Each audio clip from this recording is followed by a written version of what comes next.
October 6th, 2025. While the world's cameras were locked on Ukraine and Gaza, a silent storm was brewing thousands of miles away in a small, quiet nation on Africa's western coast, Togo. On that day, Russia signed a military agreement so unexpected, so far-reaching, that it could rewrite the map of West Africa forever. This wasn't a symbolic handshake or another empty press release. This was power in motion. Moscow gaining access to one of the busiest ports on the continent, the port of Lome, a deep-water harbor handling over 300 million tons of cargo each year, now opening its gates not only to trade ships, but to Russian warships. And here's where the plot thickens. Just 3 days earlier, Togo had signed another historic deal with the Sahel Alliance, Burkina Faso, Mali, and Niger, 3 landlocked nations long suffocated by colonial-era trade routes, finally gaining a clear path to the Atlantic Ocean. At first glance, it might sound like another regional agreement. But look closer, and you see a continental shift. Because with this single move, the Sahel states now have what France and its allies feared most: economic independence backed by military security. And the man whose name keeps echoing behind this transformation, Captain Ibrahim Traoré, the 37-year-old leader of Burkina Faso, whose vision of African sovereignty is now shaping not just one nation, but an entire region's destiny. So here's the question every global observer is asking: is Africa finally breaking free from the shadow of its colonial past, or is it stepping into a new era of dependency with a different flag flying overhead? Stay with us, because this story, the Russia-Togo pact, isn't just about trade routes and military bases.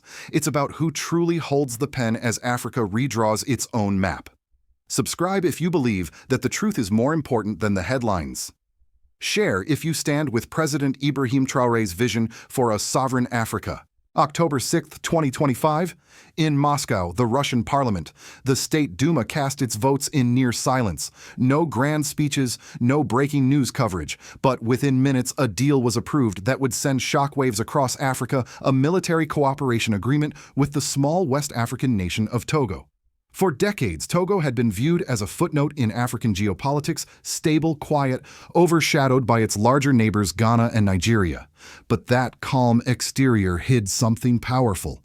The port of Lome, its deep-water harbor, had become one of the busiest shipping hubs in all of West Africa. According to the World Bank, it handled over 300 million tons of cargo in 2024, more than most ports along the Gulf of Guinea combined. And now it was about to become Russia's new gateway to the Atlantic. The agreement went far beyond training exercises or military goodwill.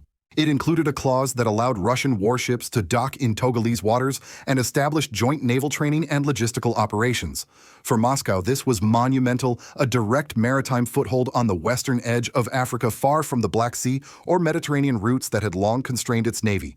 But to understand the real meaning of this, you have to rewind 3 days earlier, October 3, 2025. That was when Togo quietly signed another deal, this time with the alliance of Sahel states Burkina Faso, Mali, and Niger. That second agreement was not military, it was economic, but in many ways even more revolutionary. It was a digital customs integration pact linking Togo's port systems directly to the internal trade networks of the 3 landlocked Sahel nations. In plain terms, it meant gold from Burkina Faso, uranium from Niger, and cotton and livestock from Mali could now move freely through Lome without passing through the colonial-era choke points dominated by France and its allies. For the first time in modern history, these inland African nations had an unrestricted route to the sea, one that wasn't dictated by Western oversight. And this wasn't just about symbolism. The numbers tell the story. Nigeria's own trade reports showed that in the first quarter of 2025, exports to Togo skyrocketed from 135 billion naira to over 800 billion, a 6-fold jump. On paper, Togo suddenly became Nigeria's largest trading partner in Africa. But analysts quickly realized the truth. It wasn't that Togo had suddenly become a voracious consumer of Nigerian goods. It was that cargo meant for the region was being rerouted through Lome because it was cheaper, faster, and corruption-free. The logistics gap was staggering. At Nigeria's Lagos port, ships waited an average of 14 days just to be cleared, 240% longer than the global standard. In Lome, it took 4 days. A 40-foot container that cost about $4,800 to process in Lagos cost around $1,500 in Lome. Even after trucking goods hundreds of kilometers inland, companies still saved over $1,700 per shipment. In global trade, that kind of efficiency is everything. That's why major shipping companies, including Mediterranean shipping company MSC, started redirecting their massive container ships away from Lagos toward Lomé. The result, Nigeria's ports began to stagnate, while Lomé surged into the spotlight as the new commercial heart of West Africa. Behind this transformation stood one man whose influence extended far beyond his own borders, Captain Ibrahim Traoré of Burkina Faso. Barely 37 years old, a former geology student and UN peacekeeper, Traoré had emerged as the voice of Africa's new generation of leaders, bold, unapologetic, and fiercely sovereign. His message was simple: Africa must no longer export its wealth through colonial channels. By linking his nation to the Togolese coast through trade and digital customs, Traoré was doing something previous generations only dreamed of: turning sovereignty into infrastructure, independence into economics. And while the world wasn't watching this alliance, Sahel plus Togo, with Russia now in the mix, was quietly rearranging the chessboard of West African power. Nigeria suddenly found itself encircled to the north by Niger, to the west by Togo, and beyond them a growing Russian presence. The Gulf of Guinea, long dominated by Western shipping and security, was becoming multipolar ground. In just a few days, one small coastal nation had become the bridge between Africa's most resource-rich interior and one of the world's most powerful militaries. It was a geopolitical earthquake, and the aftershocks were only beginning. By mid-October 2025, the shockwaves had begun. Satellite images confirmed what analysts feared: Russian naval vessels were spotted off the coast of Lomé. It wasn't a rumor anymore. The deal was real, operational, and strategic. A red flag for every Western embassy from Accra to Abuja. The calm waters of the Gulf of Guinea, once patrolled mainly by European anti-piracy missions, were now witnessing the unmistakable presence of a new player. And for the first time in decades, it wasn't France or the United States calling the shots. Within hours of the news breaking, Nigeria's Foreign Minister Yusuf Tugar called an emergency press briefing. His voice was measured, but the message was clear. This development risks upsetting the fragile balance of stability in our region. He was right to be worried. If you look at the map, the picture is alarming: a stretch of Russian influence now extending from Mali to Niger, from Burkina Faso to Togo, a near-continuous belt of military and economic cooperation flanking Nigeria's borders. What used to be called the French zone of control was rapidly transforming into the Eurasian corridor of influence. And all of this happened while France was still packing its last bases in West Africa, leaving behind a vacuum of power that Russia and the Sahel Alliance wasted no time filling. The alliance of Sahel states had done what no Western-backed bloc had managed for half a century: create a functioning partnership between inland nations and a coastal gateway. Their customs systems were now digitally linked. Gold, uranium, and grain were flowing outward. Revenue was flowing inward. For the first time, Africa's wealth wasn't stopping in Paris or Brussels. It was being counted in Ouagadougou, Bamako, and Niamey. But the high point, the true climax, came when President Faure Gnassingbé of Togo welcomed Russian naval officers during a ceremony at the port of Lomé.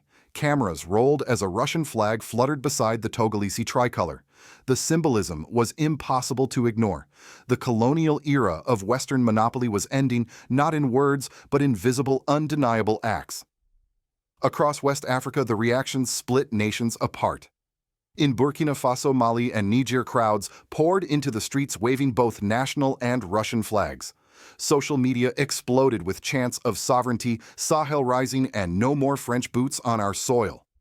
For millions, this was liberation, the physical manifestation of what Ibrahim Traoré had preached since 2022: Africa must own its destiny. But in other capitals, the mood was far less celebratory.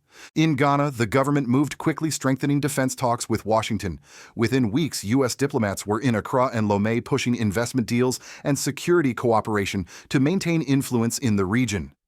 In Abuja, whispers spread through the Nigerian press about economic sabotage and a new Cold War playing out in Africa. The West, caught off guard, scrambled for a response. The U.S. ambassador to Togo, Richard Michaels, made a highly publicized visit to the port, praising it as a gateway to African trade and global prosperity. But everyone knew why he was there. Washington was trying to keep the door open before Moscow closed it. Meanwhile, the economic data painted an unsettling picture for Nigeria. Cargo volume through Lagos fell sharply. Investors began shifting supply chains to Lome. The World Bank's logistics index ranked Nigeria 358th out of 370, while Togo surged upward. Even inside Nigeria, traders quietly admitted they were rerouting their shipments through Togo because it was faster and cheaper. The message was simple: efficiency had replaced loyalty. At the African Union headquarters in Addis Ababa, diplomats debated the implications. Was this a new form of colonial realignment or the birth of true African multipolarity?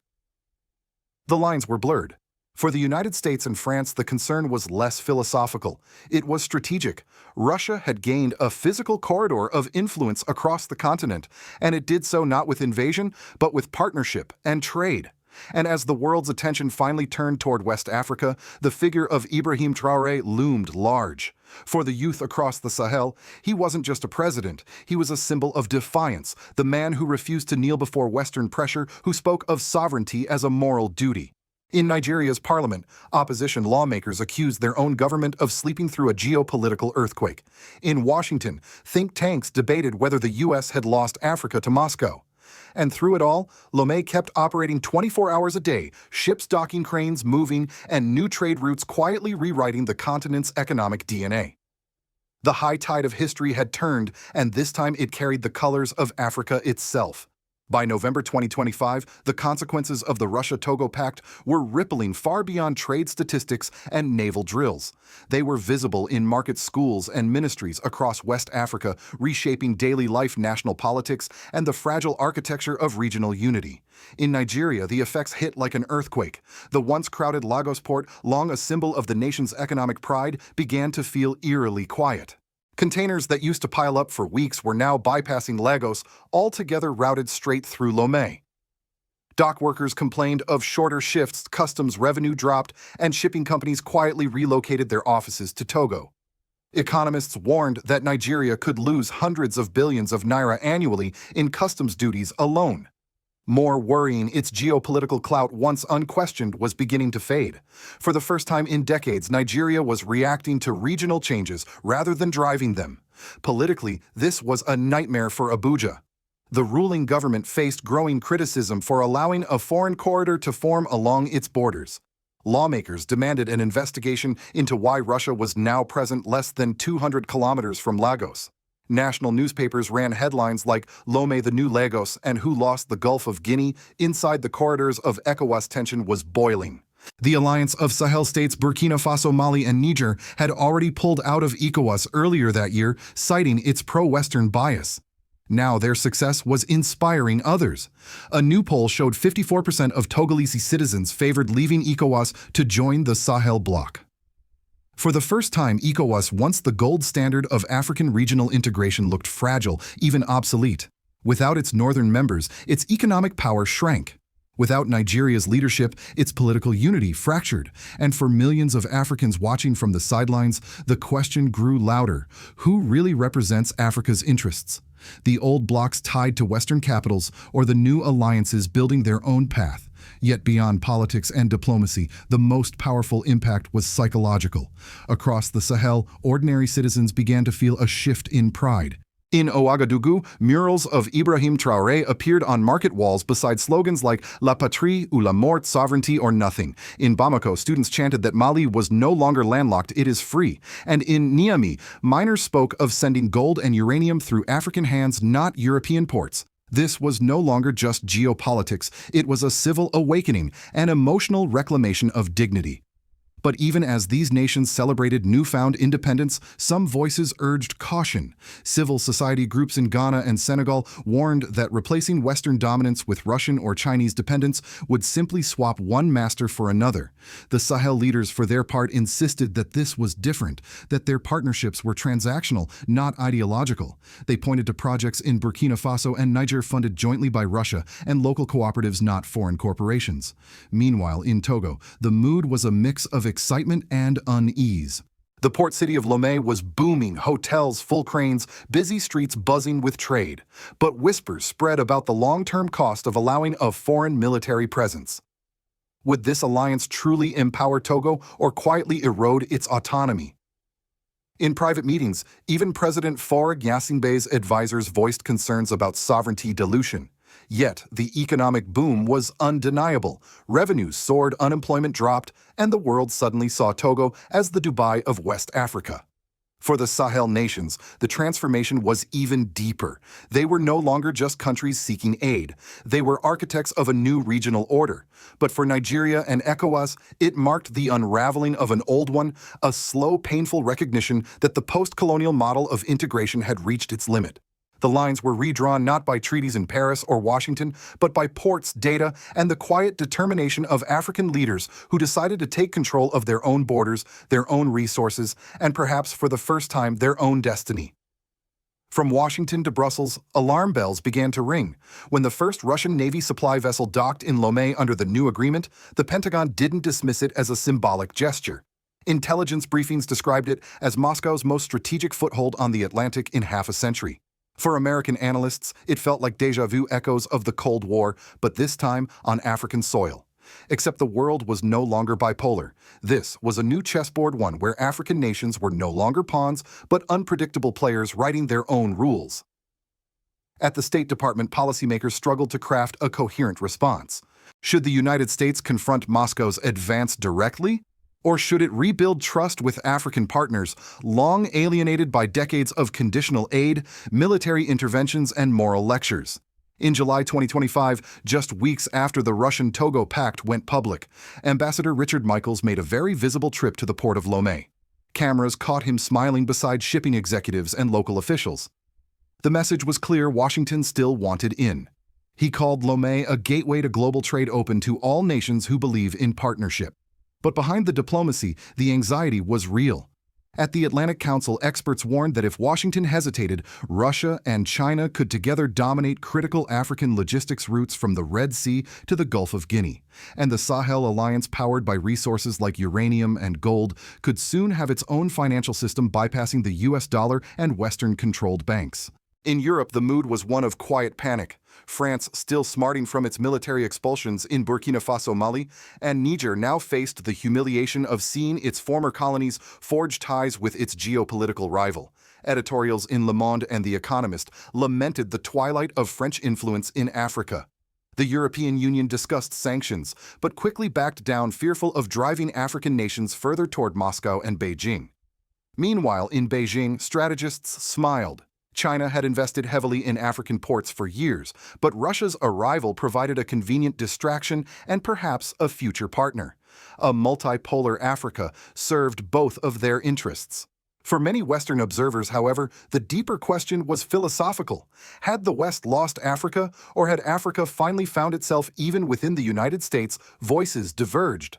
Some argued that Washington should support leaders like Ibrahim Traoré, whose anti-colonial vision resonated with millions, rather than treat them as adversaries. Others warned that Russia's growing presence could destabilize the region and challenge U.S. naval operations in the Atlantic. But beneath all the policy debates lay a truth that could no longer be ignored. Africa was no longer a geopolitical prize, it was a geopolitical author. And this new narrative, written by leaders like Traoré and his Sahel counterparts, was forcing the world's oldest powers to readjust. As one American journalist put it, the Cold War never truly ended, it just changed continents. The old colonial map of Africa is fading line by line, border by border, replaced by something raw, uncertain, and undeniably new. From Ouagadougou to Lomé, from Niamey to Moscow, the alliances of 2025 have rewritten not just trade routes, but the very idea of who controls Africa's destiny. The Russia-Togo pact is no longer a headline, it's a turning point. A signal that the world's youngest continent has finally stepped out of its old shadow and into a storm of its own making. Some call it liberation, others call it danger. Both may be right. Because for every port that opens, another question rises. Will Africa's new partnerships bring true independence or simply a new circle of dependency, this time gilded in rubles and contracts instead of francs and flags? In Burkina Faso, Ibrahim Traoré still speaks of sovereignty not as a slogan, but as a moral duty. And perhaps that's what the world needs to understand. Sovereignty isn't a destination. It's a constant act of defense. The question is whether Africa, after centuries of extraction and exploitation, can now defend its own dream without surrendering it to another empire's embrace. For the rest of us watching from afar, it's not just an African story. It's a test of how power, justice, and dignity will be defined in the 21st century. So let me ask you, do you believe that President Ibrahim Traoré's vision of unity and sovereignty is the real path forward for Africa? Or are we witnessing history repeat itself under a different flag? Share this video if you believe Africa deserves to chart its own course. Subscribe if you believe the truth is more important than the headlines. Because the next chapter is being written, and this time Africa holds the pen.